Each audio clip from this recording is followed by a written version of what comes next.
ನಮಸ್ತೆ ಮಕ್ಕಳ, welcome back to my channel. ಇವತ್ತು ನಾವು 10ನೇ ತರಗತಿ ಕನ್ನಡದಲ್ಲಿ ಒಣ ಮರದ ಗಿಳಿ, ಇದು ದ್ವಿತೀಯ ಭಾಷೆ ಕನ್ನಡ ಆಗಿದೆ ಮಕ್ಕಳ. ಒಣ ಮರದ ಗಿಳಿ ಇದರ ಅಭ್ಯಾಸ ಪ್ರಶ್ನೋತ್ತರಗಳನ್ನ ಈಗ ನೋಡ್ತಾ ಹೋಗೋಣ. ಮೊದಲಿಗೆ ಕೃತಿಕಾರರ ಪರಿಚಯ.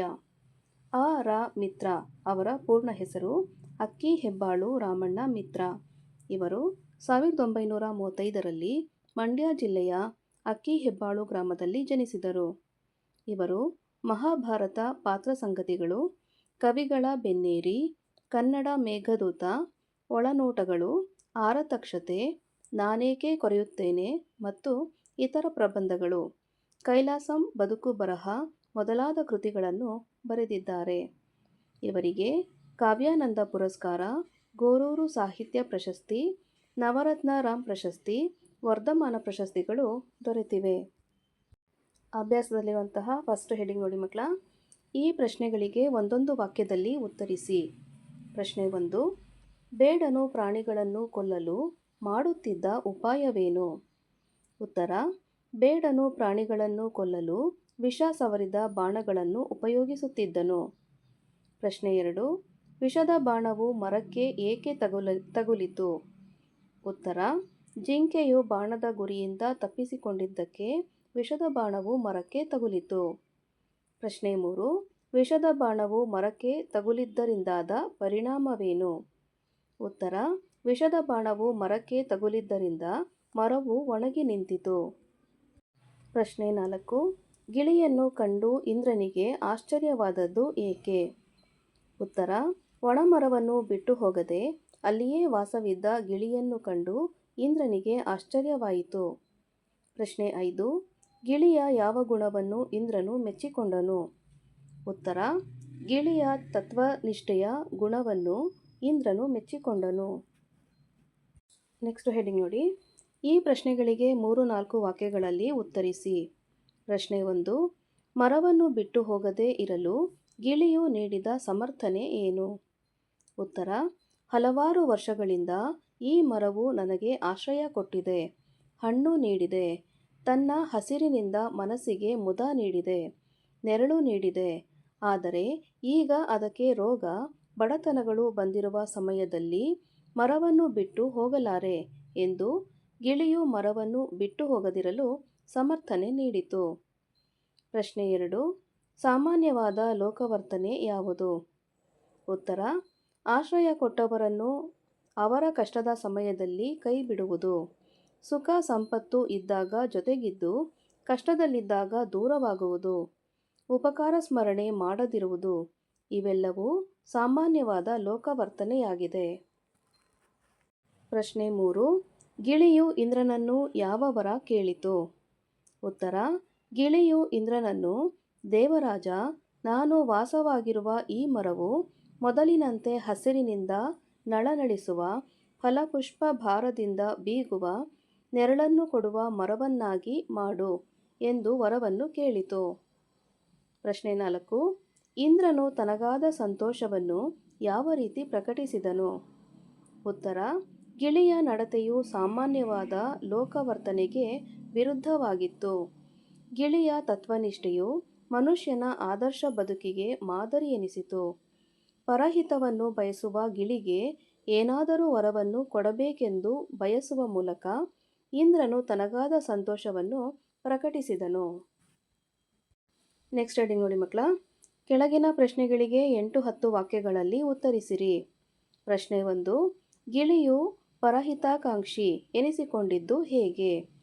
ಉತ್ತರ: ಗಿಳಿಯು ಮರವು ಒಣಗಿ ಹೋದರೂ ಅದನ್ನು ಬಿಟ್ಟು ಹೋಗಲಿಲ್ಲ, ಜೊತೆಯಲ್ಲಿ ಇದ್ದು ಒಳ್ಳೆಯ ದಿನ ಬರಲಿ ಎಂದು ಹಾರೈಸತೊಡಗಿತು.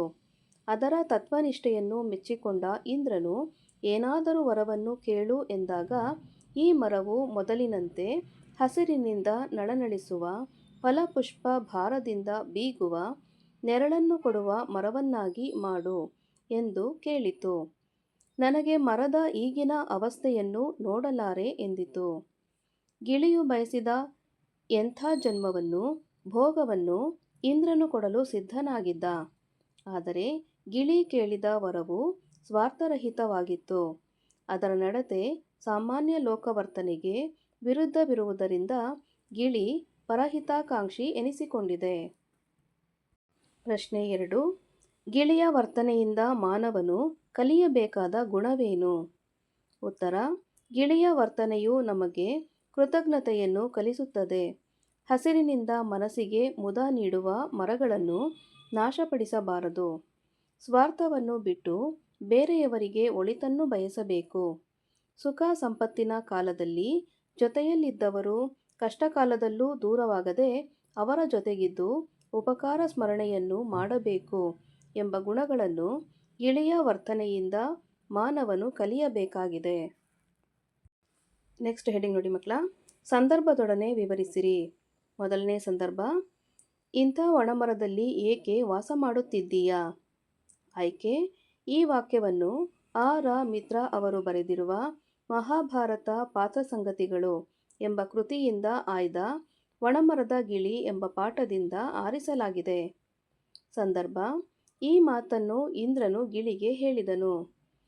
ಹಸಿರಿಲ್ಲದ ಒಣಮರದ ಮೇಲೆ ಗಿಳಿಯು ವಾಸವಾಗಿರುವುದನ್ನು ಕಂಡು ಇಂದ್ರನು ಆಶ್ಚರ್ಯಗೊಂಡಾಗ ಈ ಮಾತು ಬಂದಿದೆ. ಸ್ವಾರಸ್ಯ: ಗಿಳಿಯ ತತ್ವನಿಷ್ಠೆ ಮತ್ತು ಪರಹಿತಾಕಾಂಕ್ಷಿಯ ಗುಣ ಈ ವಾಕ್ಯದ ಸ್ವಾರಸ್ಯವಾಗಿದೆ. ಸಂದರ್ಭ 2: ಏನಾದರೂ ವರವನ್ನು ಕೇಳು, ಕೊಡುತ್ತೇನೆ.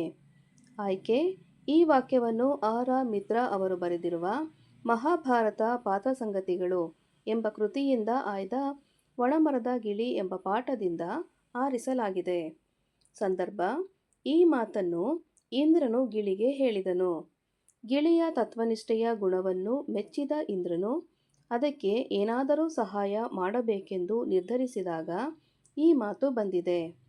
ಸ್ವಾರಸ್ಯ: ಗಿಳಿಯ ತತ್ವನಿಷ್ಠೆ ಮತ್ತು ಪರಹಿತಾಕಾಂಕ್ಷಿಯ ಗುಣ ಈ ವಾಕ್ಯದ ಸ್ವಾರಸ್ಯವಾಗಿದೆ.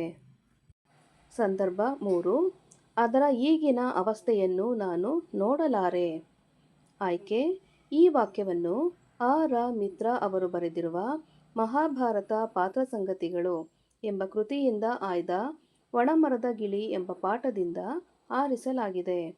ಸಂದರ್ಭ: ಈ ಮಾತನ್ನು ಗಿಳಿಯು ಇಂದ್ರನಿಗೆ ಹೇಳಿತು. ಗಿಳಿಯು ಇಂದ್ರನನ್ನು, ದೇವರಾಜ, ನಾನು ವಾಸವಾಗಿರುವ ಈ ಮರವನ್ನು ಮೊದಲಿನಂತೆ ಹಸಿರಿನಿಂದ ನಳನಳಿಸು, ಫಲಪುಷ್ಪ ಭಾರದಿಂದ ಬೀಗುವ ನೆರಳನ್ನು ಕೊಡುವ ಮರವನ್ನಾಗಿ ಮಾಡು ಎಂದು ಕೇಳಿಕೊಂಡಾಗ ಈ ಮಾತು ಬಂದಿದೆ. ಸ್ವಾರಸ್ಯ: ಗಿಳಿಯ ತತ್ವನಿಷ್ಠೆ ಮತ್ತು ಪರಹಿತಾಕಾಂಕ್ಷಿಯ ಗುಣ ಈ ವಾಕ್ಯದ ಸ್ವಾರಸ್ಯವಾಗಿದೆ. ಸಂದರ್ಭ 4: ಅದಕ್ಕೂ ಒಳ್ಳೆಯ ದಿನ ಬರಲಿ ಎಂದು ಹಾರೈಸಬೇಕು. ಆಯ್ಕೆ: ಈ ವಾಕ್ಯವನ್ನು ರಾ ಮಿತ್ರ ಅವರು ಬರೆದಿರುವ ಮಹಾಭಾರತ ಪಾತ್ರಸಂಗತಿಗಳು ಎಂಬ ಕೃತಿಯಿಂದ ಆಯ್ದ ಒಣಮರದ ಗಿಳಿ ಎಂಬ ಪಾಠದಿಂದ ಆರಿಸಲಾಗಿದೆ. ಸಂದರ್ಭ: ಈ ಮಾತನ್ನು ಗಿಳಿಯು ಇಂದ್ರನಿಗೆ ಹೇಳಿತು. ಸುಖ ಸಂಪತ್ತಿನ ಕಾಲದಲ್ಲಿ ಜೊತೆಗಿದ್ದವರು ಕಷ್ಟಕಾಲದಲ್ಲೂ ಜೊತೆಗಿದ್ದು ಉಪಕಾರ ಸ್ಮರಣೆ ಮಾಡಬೇಕು ಎಂದು ಗಿಳಿಯು ಇಂದ್ರನಿಗೆ ತಿಳಿಸುವಾಗ ಈ ಮಾತು ಬಂದಿದೆ. ಸ್ವಾರಸ್ಯ: ಗಿಳಿಯ ತತ್ವನಿಷ್ಠೆ ಮತ್ತು ಪರಹಿತಾಕಾಂಕ್ಷೆಯ ಗುಣ ಈ ವಾಕ್ಯದ ಸ್ವಾರಸ್ಯವಾಗಿದೆ. ನೆಕ್ಸ್ಟ್ ನೋಡಿ ಮಕ್ಕಳ. ಭಾಷಾಭ್ಯಾಸದಲ್ಲಿ ಫಸ್ಟ್ ಹೆಡ್ಡಿಂಗು: ಮೊದಲೆರಡು ಪದಗಳಿಗಿರುವ ಸಂಬಂಧದಂತೆ ಮೂರನೆಯ ಪದಕ್ಕೆ ಸಂಬಂಧಿಸಿದ ಪದ ಬರೆಯಿರಿ. ಮೊದಲನೇದಾಗಿ ಆಶ್ರಯ, ಆಸರೆ, ವರ್ಣ ಡ್ಯಾಶ್ ಅಂತ ಕೊಟ್ಟಿರ್ತಾರೆ ಮಕ್ಕಳ. ಇಲ್ಲಿ ಬಣ್ಣ ಅಂತ ಬರೀಬೇಕು. ವರ್ಣ, ಬಣ್ಣ. ಎರಡನೇದಾಗಿ ಉಪಕಾರ, ಅಪಕಾರ, ಅದೃಷ್ಟ ಡ್ಯಾಶ್ ಅಂತ ಇರುತ್ತೆ, ನೀವು ದುರಾದೃಷ್ಟ ಅಂತ ಬರೀಬೇಕು. ಅದೃಷ್ಟ, ದುರಾದೃಷ್ಟ. ಮೂರನೇದಾಗಿ ಗುರಿಯಾಗು, ಆಗಮ ಸಂಧಿ, ಪರಹಿತಾಕಾಂಕ್ಷಿ ಡ್ಯಾಶ್ ಅಂತ ಇರುತ್ತೆ, ಅಲ್ಲಿ ನೀವು ಸವರ್ಣ ದೀರ್ಘ ಸಂಧಿ ಅಂತ ಬರೀಬೇಕು. ಪರಹಿತಾಕಾಂಕ್ಷಿ, ಸವರ್ಣ ದೀರ್ಘ ಸಂಧಿ. ನಾಲ್ಕನೇದಾಗಿ ಜಿಂಕೆ, ರೂಢನಾಮ, ಇಂದ್ರ ಡ್ಯಾಶ್ ಅಂತ ಇರುತ್ತೆ, ಅಲ್ಲಿ ನೀವು ಅಂಕಿತ ನಾಮ ಅಂತ ಬರೀಬೇಕು. ಇಂದ್ರ ಅಂತ ಹೇಳಿದ್ರೆ ಅಂಕಿತ ನಾಮ. ಐದನೇದಾಗಿ ಕೃತಜ್ಞತೆ, ಉಪಕಾರ ಸ್ಮರಣೆ, ಕೃತಜ್ಞತೆ ಡ್ಯಾಶ್ ಅಂತ ಇರುತ್ತೆ, ಉಪಕಾರ ಸ್ಮರಣೆ ಮಾಡದಿರುವುದು. ಅಕ್ಷರಗಳು ಮಾತ್ರ ಡಿಫರ್ ಆಗುತ್ತೆ ನೋಡಿ ಮಕ್ಕಳ. ಕೃತಜ್ಞತೆ, ಕೃತಜ್ಞತೆ ಎರಡು ಸೇಮ್ ಉಚ್ಚಾರಣೆ ಬರ್ತಾ ಇದೆ ಆಯಿತಾ. ಅಕ್ಷರಗಳು ಮಾತ್ರ ಬೇರೆ ಬೇರೆ ಇರುತ್ತೆ. ಕೃತಜ್ಞತೆ ಅಂದರೆ ಉಪಕಾರ ಸ್ಮರಣೆ ಹಾಗೂ ಕೃತಜ್ಞತೆ ಅಂತ ಹೇಳಿದ್ರೆ ಉಪಕಾರ ಸ್ಮರಣೆಯನ್ನು ಮಾಡದೇ ಇರುವುದು. ನೆಕ್ಸ್ಟ್ ಹೆಡಿಂಗ್ ನೋಡಿ, ಕೆಳಗಿನ ಪದಗಳನ್ನು ಬಿಡಿಸಿ ಬರೆದು ಸಂಧಿಯನ್ನು ಹೆಸರಿಸಿ. ಮೊದಲನೇದಾಗಿ ಬೆನ್ನಟ್ಟು, ಬೆನ್ನು ಪ್ಲಸ್ ಅಟ್ಟು ಬೆನ್ನಟ್ಟು, ಇದು ಒಂದು ಲೋಪಸಂಧಿ. ಎರಡನೇದಾಗಿ ಬಾಣವನ್ನು, ಬಾಣ ಪ್ಲಸ್ ಅನ್ನು ಬಾಣವನ್ನು, ಇದು ಆಗಮ ಸಂಧಿ. ಮೂರನೇದಾಗಿ ಕಾಶಿಯಲ್ಲಿ, ಕಾಶಿ ಪ್ಲಸ್ ಅಲ್ಲಿ ಕಾಶಿಯಲ್ಲಿ, ಇದು ಸಹ ಆಗಮ ಸಂಧಿ. ನೆಕ್ಸ್ಟ್ ಹೆಡಿಂಗ್ ನೋಡಿ, ಕೆಳಗಿನ ಪದಗಳಿಗೆ ತತ್ಸಮ ತದ್ಭವ ರೂಪಗಳನ್ನು ಬರೆಯಿರಿ. ಮೊದಲನೇದಾಗಿ ರಾಯ ಅಂದರೆ ರಾಜ, ತತ್ಸಮ ತದ್ಭವ. ಇಲ್ಲಿ ರಾಯ ಅಂತ ಕೊಟ್ಟಿದ್ದಾರೆ, ನೀವು ಅದನ್ನು ರಾಜ ಅಂತ ಕನ್ವರ್ಟ್ ಮಾಡಬೇಕಾಗತ್ತೆ. ಎರಡನೇದಾಗಿ ಸಿರಿ ಶ್ರೀ, ಸಿರಿಗೆ ಶ್ರೀ ಅಂತ ಬರೀಬೇಕು. ಮೂರನೇದಾಗಿ ವರ್ಷ ವರುಷ, ವರ್ಷ ಅಂತ ಬಂದಾಗ ವರುಷ ಅಂತ ಹೇಳಬೇಕು. ನಾಲ್ಕನೇದಾಗಿ ಜನ್ಮ, ಅದಕ್ಕೆ ಉತ್ತರ ಜನುಮ, ಜನ್ಮ ಜನುಮ. ಐದನೇದಾಗಿ ಆಶ್ಚರ್ಯ ಅಚ್ಚರಿ, ಆಶ್ಚರ್ಯಗೆ ಅಚ್ಚರಿ. ನೆಕ್ಸ್ಟ್ ನೋಡಿ, ಕೆಳಗಿನ ಪದಗಳಿಗೆ ವಿರುದ್ಧಾರ್ಥಕಗಳನ್ನು ಬರೆಯಿರಿ. ಮೊದಲನೇದಾಗಿ ರೋಗ ನಿರೋಗ. ಎರಡನೇದಾಗಿ ಬಡತನ ಸಿರಿತನ. ಮೂರನೇದಾಗಿ ಕೃತಜ್ಞ ಕೃತಜ್ಞ. ಇಲ್ಲಿ ಅಕ್ಷರಗಳು ಮಾತ್ರ ಡಿಫರ್ ಆಗುತ್ತೆ, ಅಬ್ಸರ್ವ್ ಮಾಡಿ ಮಕ್ಕಳ. ಕೃತಜ್ಞ ಕೃತಜ್ಞ. ನಾಲ್ಕನೇದಾಗಿ ಫಲ ನಿಷ್ಫಲ. ಐದನೇದಾಗಿ ಪರಹಿತ ಸ್ವಹಿತ. ಇವಿಷ್ಟು ವಿರುದ್ಧಾರ್ಥಕ ಪದಗಳು. ಮಕ್ಕಳ, ಇಲ್ಲಿಗೆ 10ನೇ ತರಗತಿ ಕನ್ನಡದಲ್ಲಿ ದ್ವಿತೀಯ ಭಾಷೆ ಕನ್ನಡದಲ್ಲಿ ಒಣ ಮರದ ಗಿಳಿ ಈ ಒಂದು ಅಧ್ಯಾಯಕ್ಕೆ ಸಂಬಂಧಪಟ್ಟಂತಹ ಎಲ್ಲ ಅಭ್ಯಾಸ ಪ್ರಶ್ನೋತ್ತರಗಳು ಮುಕ್ತಾಯಗೊಂಡಿವೆ ಮಕ್ಕಳ. ಈ ಒಂದು ವಿಡಿಯೋ ನಿಮಗೆ ಇಷ್ಟ ಆದಲ್ಲಿ ದಯವಿಟ್ಟು ನಮ್ಮ ಚಾನಲ್ನ ಲೈಕ್ ಮಾಡಿ, ಶೇರ್ ಮಾಡಿ, ಸಬ್ಸ್ಕ್ರೈಬ್ ಮಾಡಿಕೊಂಡು ನಾವು ಹಾಕುವಂಥ ಎಲ್ಲ ವಿಡಿಯೋನ ನೋಡ್ತಾ ನಮ್ಮನ್ನು ಎನ್ಕರೇಜ್ ಮಾಡ್ತಾ ಹೋಗಿ ಮಕ್ಕಳ. Thank you for watching. Bye bye.